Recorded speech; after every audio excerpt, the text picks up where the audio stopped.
Dziś pokażemy Wam przepis na skuteczny rozwój obszarów wiejskich. To pewien miks sektora publicznego, prywatnego i pozarządowego, który podany ze składnikami jak ludzie, pasja, zaangażowanie, ponadto okraszony środkami unijnymi, może okazać się przepisem na sukces.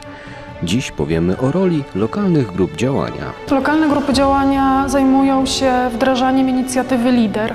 Są to takie środki, które dedykowane są mieszkańcom obszarów wiejskich. Z jednej strony przedsiębiorcom, z drugiej strony sektorowi publicznemu, czyli samorządom. I dużo środków jest też przeznaczonych na rozwój aktywności społecznej, organizacji pozarządowych, w postaci na przykład projektów grantowych, czy jakichkolwiek innych inicjatyw. I tu mogą być realizowane zarówno projekty inwestycyjne, jak również operacje miękkie, które mają na celu zintegrowanie społeczności. Nasza lokalna grupa działania liczy ponad 170 członków, to jest dużo. Mieszkańcy bardzo chętnie włączają się w działania, które realizujemy, ale też bardzo chętnie sięgają po środki.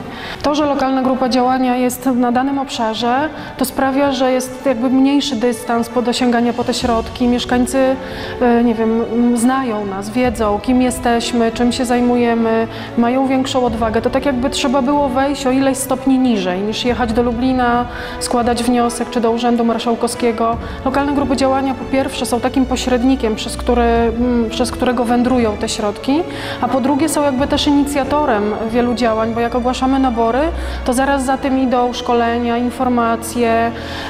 Ludzie się boją dokumentów, zwłaszcza organizacje pozarządowe, które nie mają swoich jakichś zdolności finansowych. Bardzo często projekty realizowane są na zasadzie refundacji, czyli muszą wyłożyć swoje środki. Idą za tym obawy. A to, że jesteśmy, to możemy pomóc szkoleniami, doradztwem, wsparciem na każdym etapie realizacji projektu, czy pozyskania środków, czy rozliczeniu, czy później na etapie trwałości i jak te inicjatywy, które zostały zrealizowane w ramach projektów, żyją później. Lokalna grupa działania jest nie tylko operatorem środków finansowych, ale również inicjatorem przedsięwzięć i wydarzeń, które służą promocji regionu czy wzmacnianiu pozycji lokalnych producentów oraz dostawców usług. Nasz region to obszar typowo rolniczy, gdzie dominują uprawy sadownicze, ale również ekologiczne gospodarstwa. Naprawdę region jest bogaty w wiele produktów lokalnych, regionalnych. Brakowało świadomości mieszkańców, ale producentów nawzajem o swoim istnieniu. Postanowiliśmy zrealizować kilka projektów wspierających i promujących produkty lokalne. Powstała mapa produktów lokalnych, film o produktach. Mapa jest w wydaniu zarówno papierowym, jak również interaktywnym na naszej stronie internetowej. Łatwiej odnaleźć chociażby turyście, który odwiedza nasz region, danego producenta i łatwiej do niego trafić, pozyskać informacje i zrobić zakupy. Realizujemy również w każdym roku Święto Produktu Lokalnego. Odbyło się już 11 edycji i to też jest taka masowa, plenerowa impreza, która zrzesza producentów, ale również organizacje pozarządowe i promowana jest na niej lokalna kuchnia, regionalne produkty, to co zdrowe, to co mamy pod ręką. Staramy się przemycać i wdrażać takie hasło, wszystkie działania realizujemy pod tym hasłem, naturalnie, że lokalnie. Żeby dokonując zakupów sięgać po to, co pochodzi z naszego regionu, wspierać po pierwsze naszych lokalnych producentów, nasze firmy, a po drugie cieszyć się zdrowym i dobrym produktem. Oddolność lokalnych grup działania pozwala skutecznie i trafniej diagnozować oraz zaspokajać potrzeby mieszkańców, co finalnie przekłada się na rozwój obszarów wiejskich. Jak powstaje lokalna strategia rozwoju, to jest taki dokument, taki najważniejszy dokument w lokalnej grupie działania, który ma swój budżet i te środki tam są zaplanowane, to ona zawsze powstaje z udziałem lokalnej społeczności. Odbywa się szereg spotkań, konsultacji społecznych, bo zależy nam bardzo na tym, żeby to mieszkańcy zadecydowali, jakie są potrzeby, badamy jakie są potrzeby, jak można te potrzeby zrealizować i staramy się tak poukładać budżet i tak dedykować te środki, żeby jak najwięcej problemów zostało rozwiązanych. Jedną z cech lidera jest właśnie oddolność i to, żeby mieszkańcy brali udział cały czas w procesie tworzenia dokumentów strategicznych, ale także realizacji i wdrażania całej strategii. Ona jest zmieniana, bo zmieniają się problemy, zmieniają się potrzeby i mieszkańcy mają wpływ na to, na co będą te środki przeznaczone. Ta oddolność daje to, że nie popełniamy błędów, bo komuś się wydaje, że potrzeba wesprzeć jakieś inicjatywy, a niekoniecznie idzie to w parze z problemami czy potrzebami mieszkańców. Dzięki środkom z programu LIDER wzrasta rozwój przedsiębiorczości na obszarach wiejskich. Beneficjentem tego programu jest m.in. pan Zygmunt, którego firma zajmuje się żywieniem zbiorowym w szpitalach, ale dzięki unijnym środkom zainwestował w stworzenie hotelu ze spa czy najnowszy projekt studia kulinarnego, w którym prowadzone są m.in. warsztaty kulinarne. Od małych dzieci ostatnio najwięcej takich warsztatów robiliśmy z małymi dziećmi. 3., 4. klasa. Mamy w restauracji, znaczy w hotelu też pizzerię i dzieci bardzo, bardzo chętnie chcą sobie tą pizzę piec i przychodzą tutaj, więc tutaj od dzieci małych po jakichś ludzi bardzo zaawansowanych wiekowo jesteśmy w stanie zorganizować coś takiego, co by ich interesowało. No i oczywiście staramy się to robić. W moim przypadku, gdyby nie to, że mogłem skorzystać zarówno z finansowania lokalnej grupy działania, jak i LAWP-u, czyli Lubelskiej Agencji Wspierania Przedsiębiorczości, od której dostałem dotację na budowę hotelu, no to by to miejsce nie istniało. Po prostu nie istniałoby. Nie zaryzykowałbym aż tak, żeby ze własnych środków robić, bo to jednak takie dosyć spore przedsięwzięcia były.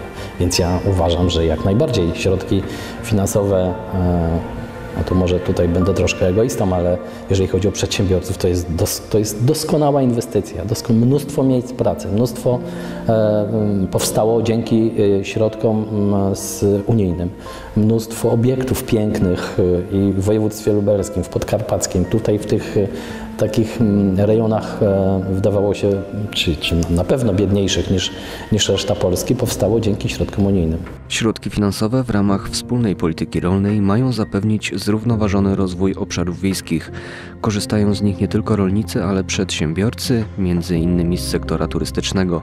Tu przykład bazy wypoczynkowej we wsi Bór, która powstała dzięki środkom z lokalnej grupy działania. Nie zawsze muszą to być jednak ogromne projekty. Te mniejsze, jak stworzenie ścieżki informacyjno-edukacyjnej czy budowa placu zabaw przy pałacu w Piotrawinie, pozwala wzmocnić atrakcyjność turystyczną wsi. Te miękkie projekty pozwalają m.in. pomóc w aktywizacji mieszkańców, spełniać ich pasje, czy kultywować tradycje i dziedzictwo kulturowe czy historyczne. Tym razem przykład znajdujemy w Opolu Lubelskim. Jedną z inicjatyw, która została zrealizowana w ramach projektów grantowych, jest utworzenie Izby Pamięci Historii i Tradycji Wojskowych w Opolu Lubelskim. Coś na wzór muzeum, tylko troszkę skromniej, ale pokazana jest nasza lokalna, regionalna historia. Ten czas pandemii był dla nas czasem zewnętrznie bezczynnym. My ciągle pracowaliśmy nad wszelkiego rodzaju projektami, natomiast nie mogliśmy nic zrobić na zewnątrz. Nasza praca to praca dla społeczności, dla ludzi, dla młodzieży.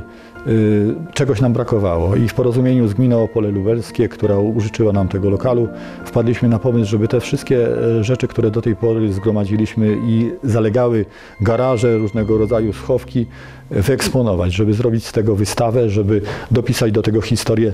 To jest taki pierwszy rzut ekspozycji. Historia Opola jest o wiele bogatsza. Mamy jeszcze wiele do opracowania. Przeraża mnie nawet ilość tego materiału. Wydaje mi się, że w ciągu jednego pokolenia nie jesteśmy w stanie odbudować tych zaległości, jeśli idzie o historię naszego miasta. W 2013 roku pasjonaci z Opola Lubelskiego i regionu do życia powołali grupę rekonstrukcyjną. Prezentując broń i umundurowanie starych pułków, dają żywą lekcję historii. Rekonstrukcja polega głównie na tym, żeby używać replik. Oryginały są zbyt cenne, żeby były w nieposzanowaniu jak gdyby, żeby je używać na co dzień, więc tu mamy masę replik. Rekonstrukcja jest to takie zbliżanie się do oryginału. Natomiast z tego względu, że mamy tu kopie, możemy je udostępnić szerszej publiczności. Zwiedzający mogą dotknąć tego, mogą się zapoznać z historią w sposób namacalny. To, co było w posiadaniu szeregowego, zwykłego żołnierza, nie przetrwało w takiej ilości, jakbyśmy sobie tego życzyli. Musimy bazować na opracowaniach, na różnego rodzaju źródłach, które nie zawsze są wiarygodne. To jest naprawdę ciężka praca, żeby zrobić coś 1 do 1 jest to niemożliwe.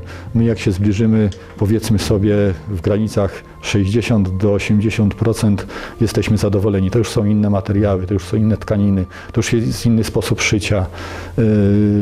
Nasze opracowania są bardzo dokładne, natomiast to, co zrobi krawiec, zawsze jest niewiadomą. Później sami niestety musimy wiele rzeczy poprawiać. Jak to bywa w przypadku fanatyków historii, angażują sporo własnych pieniędzy, by realizować swoje pasje. W ich przypadku wsparcie z LDG pozwala na realizację kolejnych szalonych pomysłów. Ze środków LGD Owocowy Szlak zrobiliśmy najpierw, otworzyliśmy umundurowanie 16 Pułku Piechoty, później zrobiliśmy artylerię, również pozyskaliśmy środki na stworzenie izby, na wyposażenie. Szczerze mówiąc, chyba wyczerpaliśmy limit na ten okres programowania.